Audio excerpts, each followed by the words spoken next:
Olá! Hoje nós estamos aqui com a Mara. Tudo bom, Mara? Tudo bom, Estela?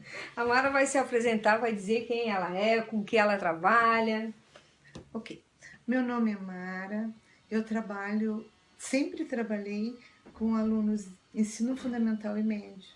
Nos últimos anos, eu fiquei 15 anos trabalhando no SOI, né, no Serviço Educacional, trabalhando com a problemática dos alunos e conversando com as famílias desses alunos e também a parte pedagógica. E quanto tempo faz que tu tem esse trabalho, Mara, que trabalha com os alunos, com os pais, na orientação? Olha, faz mais ou menos 15 anos que eu trabalho com os alunos na orientação. A Mara também é psicopedagoga, né, Mara? Sim. Também trabalha. Quais são os principais problemas, assim, que você encontra na escola, com as crianças, com os jovens? A Mara já estava adiantando um pouco aqui o assunto, estava me contando umas coisas bem interessantes que ela vai dizer para vocês. Olha, os principais problemas que eu percebo é aqueles três que eu te falei, né? É o problema de ensinagem, problema emocional e problema familiar mesmo. Que o emocional já vem do familiar, né?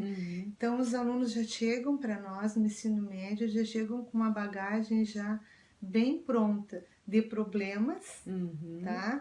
E também de coisas positivas, né?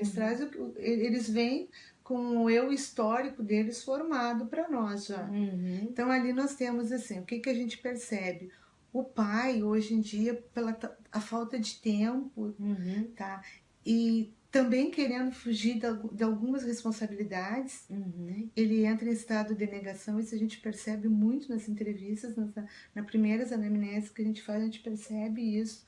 Ele prefere dizer que o filho tem um transtorno, tem um problema, está tomando remédio, do que assumir que aquela criança tem falta de limite, precisa mais da presença do pai e da mãe.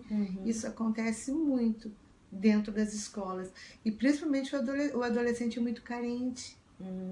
Tá? Ele está naquela fase que é do adolescente normal, mas que para o pai não é. O pai ele está mudando e o pai não quer que ele mude. A família não quer aquela mudança. Então ele vive um conflito, né? Ele vive o conflito da mudança, o conflito dos colegas, o conflito das amizades e o conflito do que a família quer para ele. Então, esses conflitos todos têm que ser mediados. Isso dá muito na sala do SOI. É onde eles estão se encontrando, eles estão descobrindo N coisas, tá? E reflete na sala de aula. Às vezes, por que ele está dormindo na sala de aula? Né? O que está acontecendo que ele dorme na sala de aula? Nada é interessante para ele? Onde é que está o problema? É de casa ou é da escola? São questões que a gente costuma trabalhar isso, né? Ou por que ele é revoltado? Qual é o motivo de tanta revolta? Né? Aonde é que está o problema? Ele é revoltado porque ele chegou, ele não pôde brigar em casa, briga na escola. São problemas assim, são N problemas, né? Mas que a gente vê assim, muito presente esse tipo de problema. E a carência mesmo, a gente percebe assim, que ele está muito, as redes sociais, tudo isso distanciou ele da família. Tu conversa com eles, assim, eles pergunta assim para eles, você assiste TV, você toma chimarrão, você conversa. Não, eles ficam no quarto deles, o quarto é a caverna. O computador é o templo sagrado deles. Ou agora o celular ou o E o tablet, né? celular, sim. Tudo e todas essas tecnologias afastam. E os pais não sabem que os filhos já cresceram, que estão vivendo outras experiências. Tá? Isso é muito comum. Eles não sabem porque eles não têm a dimensão do que acontece naquele quarto. Tá? Então eles realmente hoje eles estão vivendo assim um distanciamento, tipo, eu dou tudo pro meu filho, eu trabalho para dar tudo, eu dou o melhor celular, eu faço horrores, mas eu dou tudo para ele, dá tudo entre aspas, mas falta uma coisa principal, que é o afeto, o carinho, saber o que esse adolescente, essa criança procura no outro que não encontra em casa. Isso é bem importante, isso a gente vive. A Mara estava me contando antes que, olhando os diagnósticos das crianças, né? Conta um pouco aí para nós, Mara, que 60% das crianças Usam depressivos, antidepressivos, e ansiolíticos. O que isso significa na tua avaliação, Mara? Olha, desses todos nós fizemos uma pesquisa. Isso é bem interessante. Nós fizemos uma pesquisa, assim, pouquíssimos realmente eram os que tinham algum transtorno. Outros, porque assim, na sala, ali com o professor, eles acabam se abrindo, falando muita coisa. E a gente descobriu que porque eles hoje são uma sociedade, vivem numa sociedade imediatista. Sim. Descartável, que eles não são felizes com nada, eles estão sempre procurando a felicidade naquilo que eles não têm. Então, o que acontece? Eles já vão simulando a própria doença, eles vão para a internet e descobrem, olha, um bipolar precisa apresentar isso. E aí, o que eles fazem, Mara? Eles vão no médico e eles já dizem tudo aquilo que eles leram na internet. Vocês escutaram bem isso? Tudo eles dizem direitinho. Inclusive, eu conversei com uma aluna que ela me dizia assim, não, eu nem tomo remédio. Eu nem tomo o remédio. Né? Porque ela sabia que ela não tinha aquilo ali. Então, são coisas assim, ó, que fugiu, sabe, já. Fugiu de toda aquela parte, assim... A mãe confia plena, porque às vezes para os pais é mais fácil achar que o filho tem um transtorno. Dizer que o filho tem hiperatividade hoje virou moda, né? Até ficou bonito às vezes, né? Sim, porque é uma palavra bonita do que dizer... Porque assim, o que é a hiperatividade para o pai? Ele não para quieto, ele não isso, ele não aquilo, ele não... Mas ele não para quieto por quê? Ele não sobe mais em árvore, ele não corre, ele não tem mais aquela infância saudável onde tu fazia um monte de coisa fora de quatro paredes. Ali tu te descobria, né? Até para criar estratégia para ser o adulto que você vai ser no futuro. Tá? Hoje eles não têm mais, eles ficam olhando desenho, tô falando agora de criança, né? Sim. Fico ali olhando desenho e a criatividade deles fica completamente... só naquilo ali, eles não desenvolvem a criatividade, eles não sabem, uma criança hoje, ela não sabe subir no muro, ela pede ajuda, por quê? Porque ela passa o tempo todo olhando desenho, ela quer ser super-herói, ela quer ser aquilo que ela vê nos desenhos, mas ela não tem uma vivência de uma criança normal, que brinca, que pula, como ela não faz nada disso, ela chega no colégio, ela quer fazer tudo na sala de aula. Se porventura tiver naquela sala de aula uma criança que mora num sítio, que pula, que brinca, que sobe, coisa, tu imagina o encontro dessas duas crianças. Eu conheci uma criança que não conhecia a galinha. A galinha era a galinha pintadinha.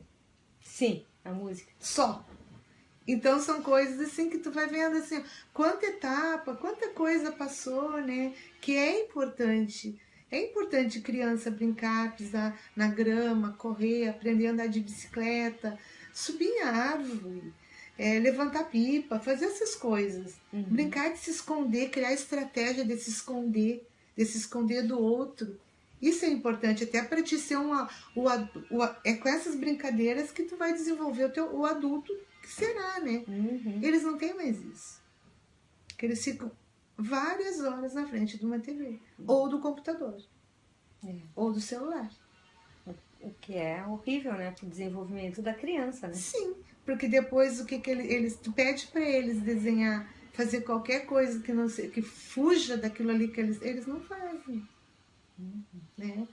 Então, isso tudo impacta tudo isso na aprendizagem e também no comportamento das crianças, né, Mara? No comportamento das crianças. Tu tá vendo assim, ó, eles olham um desenho que tem bastante agressividade, porque às vezes as pessoas pensam, mas é um desenho, olha, o Pica-Pau é um desenho extremamente violento. O Tom e Jerry é um desenho extremamente violento também. que ensina N malandragem ali. Claro que hoje eles nem olham muito mais Tom e Jerry e Pica-Pau, porque tem outros, tá? Mas os outros sempre, agora mesmo, a Peppa, eles assistem muito Peppa, criança hoje, né? Assim, ela é uma criança, e o que eu acho importante na Peppa quando eu olho, que a família, o pai faz tudo, a mãe faz, estão sempre juntos, eles estão sempre juntos, mas o pai está sempre errado. Ela está sempre debochando daquele pai. Aí eu fico pensando, o que que passa para as crianças? O meu pai é um babaca? É ele o babaca da família? Porque sempre tem um errado ali. E sempre é o pai. Ali sempre é o pai. O pai esquece, o pai é o errado daquela história, né? Então, assim, eu fico imaginando, ela não é violenta que nem eu, Pica-Pau, que nem eu, Tom, mas ela também tem. Ela vai aprendendo coisas subliminarmente, ela sutilmente ela vai passando coisas que a criança vai ficando. E usa termos também, que para uma criança de 2 anos ele também já usa. Termos de malandragem, que ela é bem inocente, entre aspas. Ela também sabe fazer coisas que eu acho assim, que não era a hora ainda daquela criança de 2 anos aprender, né? É que eu não acompanho muitos os desenhos, né? Tem alguns hoje que eu vejo, assim, para as crianças, assim, que seria a Luna. Luna é um desenho que eu acho que ele é didático. Aquele ali valeria a pena. Mas tem outros que eu não... Como eu não estou acompanhando muito, eu também não sei.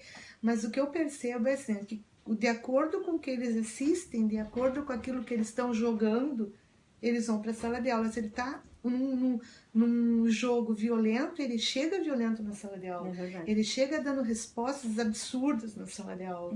Por quê? Porque ele acabou há pouco tempo de estar lá numa coisa de ação, onde ele tinha que criar um monte de estratégia para matar. Para ganhar, porque é o que tem nos jogos hoje. Sim. Aí ele chega na sala de aula, que é onde ele tá, que ele vai ter que parar um pouquinho para aprender. Ele não quer aprender, porque aquilo ali já não é mais interessante para ele, porque a cabeça dele tá cheia de estratégia, porque o jogo é viciante. O jogo ocupa toda a mentalidade, toda a mente dele. Toda. E a partir dali, o que ele faz? Ele fica contando as horas para o recreio, para ele seguir aquilo de novo, ou realmente sendo agressivo, porque o jogo, aquilo ali é agressivo. Então eles ficam, e são N experiências de aluno que joga, eu conheço alunos que jogam toda noite. Até madrugada, até às madrugada. vezes muito e tarde. Fim de semana eles ficam 24 horas praticamente só naquilo ali. Então tu imagina, tu enchendo a tua mente só disso, de estratégia de tomar, roubar, sei lá, que eles falam, eu não entendo a linguagem dos jogos dele, não sei que é violência. Como é que ele tá? Como é que é o interior dele? O que ele tá... A gente se alimenta, tudo aquilo que a gente faz, a gente vai alimentando os nossos sentimentos, né? E depois, como é que ele vive? São pessoas isoladas, eles não conseguem se relacionar. Esses alunos, eles não se relacionam. São aqueles que ficam sozinhos na hora do recreio, que ficam só, eles não têm outro papo a não ser de jogo. Se tu falar qualquer outra coisa, eles não conseguem. E só vivem disso. Só vivem, então, tá se criando uma sociedade com esse perfil, tá? Que é um perfil, assim, que eu imagino desvinculado de família. Porque ele não sente falta do pai, da mãe, de irmãos. E os amigos que ele tem são os amigos dos jogos, que são virtuais. Né? Então isso, quando ele realmente precisar do amparo, que ele realmente precisar, ele não tem. Ele simplesmente não tem. Eu vejo, assim, eu já conversei com alguns alunos e eles me dizem que por eles ficariam o tempo todo jogando, tá? Que o bom seria que eles pudessem se alimentar lá no quarto, tudinho. Bom, tem gente que não toma banho, né? É verdade. Para não perder o jogo. Eu conversei, já passou pela minha sala, alunos que nem banho tomavam por causa dos jogos. Para não perder, para não... É viciante mesmo. É viciante. E é viciante assim de uma maneira, diz que a mesma parte do cérebro da gente que vicia para qualquer coisa psicodélica, para qualquer outro tipo de outras drogas, é a mesma dos jogos. Tá? Então é um vício terrível. Eles ficam completamente dependentes dos jogos. Tanto é que se tirar o jogo. Eu conheci gente que arrancou tomada, que arrancou tudo, escondeu o computador, fez de tudo, igualzinho quem tem outros viciados de outras coisas em casa, para ver se essa pessoa reagia e Depois é tarde. depois é tarde. Daí eu pergunto assim, o que que faltou? Por que que essa pessoa foi para esse mundo? Né? É o limite, né? Uhum. Eu te dou um computador, tu não pode ficar 24 horas, não pode ficar 12. Uhum. Tu tem que saber que esse computador ou é para uma ferramenta de trabalho e um pouco de lazer, um pouco, não o todo. A vida é muito ampla, né? Sim. E eles perdem, sabe? Perdem de ver dias maravilhosos, de ir para uma praia, de acampar, que é coisa saudável. Eles vão perdendo tudo isso. Eu te pergunto, que tipo de sociedade vai vir? Né? Uhum. Que tipo? Tudo isso são coisas para se pensar. Mara, eu adorei a conversa, não sei se vocês gostaram também, eu acho que essa só a primeira conversa, a Mara tem muito, muito, muito mais para dar pra gente, mas eu gostaria de agradecer muito a tua generosidade de compartilhar o teu conhecimento aqui com todas essas mães que nos privilegiam, nos assistem, e gostaria que você se despedisse da minha audiência e espero te encontrar uma outra vez e a gente continuar conversando esse papo maravilhoso, Mara. Ok, eu agradeço também a oportunidade da professora Estela, né, me convidar. Eu não sabia nem o que era ainda. Foi uma fala bem espontânea.